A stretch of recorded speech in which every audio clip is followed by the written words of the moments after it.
ఒకప్పుడు ఒక అడవిలో నక్క జీవించేది. ఆ నక్కకు భయపడే జంతువులేమీ ఉండేవి కావు. ఎందుకంటే అది చాలా తెలివిగా ఉండేది. ఎప్పుడూ ఏదైనా మోసం చేసి తిండి సంపాదించేది. ఒకరోజు మడుగులోని పొలాలు వదిలివచ్చిన ఒక మేక అడవిలో చెట్ల మధ్య తిరుగుతూ పోయింది. ఆ మేక చాలా అమాయకంగా, ఏ విషయం తెలియని విధంగా ఉండేది. ఏదైనా జరిగితే తన యజమానుడే వచ్చి కాపాడతాడనే నమ్మకం మేకకు ఉండేది. నక్క దూరంగా నుండి మేకను గమనించింది. ఆహా, ఈ రోజు మనకు మంచి భోజనం దొరికినట్లే అని మనసులో అనుకుంది. వెంటనే మేక దగ్గరికి చేరి చల్లగా పలకరించింది. హాయ్ మేకమ్మ, నువ్వు ఇక్కడ ఏం చేస్తున్నావు? అబ్బా, నేనేమీ కాదు, కొంచెం పచ్చగడ్డి కోసం వచ్చాను. ఇంట్లో ఎండిపోయిన గడ్డి తినడం బోరైపోయింది. నిజమే మేకమ్మ, కాని ఈ అడవిలో ముప్పులు చాలానే ఉన్నాయి. నన్ను చూసి భయపడకు, నేను నీకు స్నేహితిని. ఇక్కడ ఓ గడ్డితోట ఉంది, నాతో రా, తినేందుకు బాగా ఉంటుంది. మేక అమాయకంగా నమ్మింది. ఇద్దరూ కలిసి అడవిలో లోపలికి నడిచారు. కొద్దిసేపటి తరువాత ఒక బావి దగ్గరకు వచ్చారు. ఆ బావిలో కొంచెం నీరు కూడా ఉంది. పక్కనే కొంత గడ్డి కూడా కనిపించింది.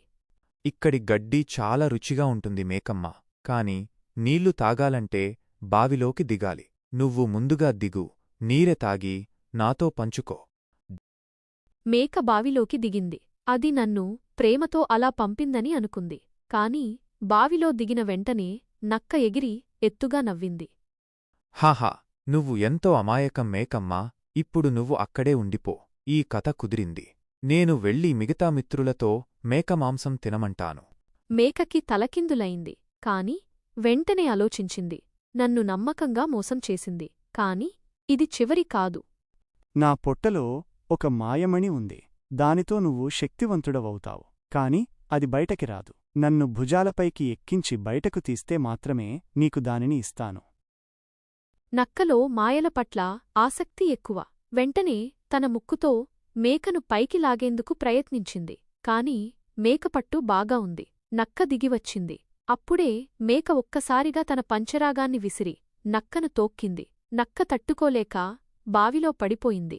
ఇప్పుడు నక్క బావిలో పడిపోయింది, మేక బయట. హహా, తెలివైన నక్క, నువ్వు నన్ను మోసం చెయ్యాలని చూశావు కాని నీ మాయ నీకే దక్కింది.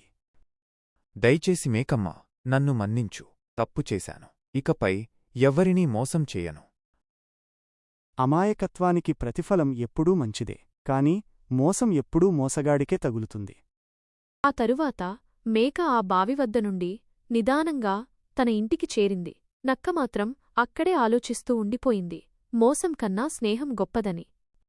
నీతి: తెలివితో కూడిన సత్యం ఎప్పుడూ మాయా, మోసంబై కుతంత్రం మీద గెలుస్తుంది. మోసపూరితమైన ప్రవర్తన చివరికి మనల్నే నాశనం చేస్తుంది.